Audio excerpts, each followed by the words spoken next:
Hi everybody, today we will talk about how to fix or how to solve the problem of being slow on the application of Chase app. You will go to settings.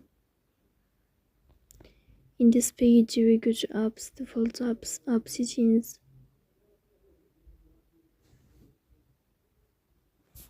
On above you will search about Chase app. Here in this page of app info you will click on first stop and you will click OK. Then you will enter to the window of storage. Here you will click on clear cache, but pay attention, don't click clear data because that can delete your account. In the end you can turn off your phone and you can restart your phone again to fix that problem. So please don't forget to support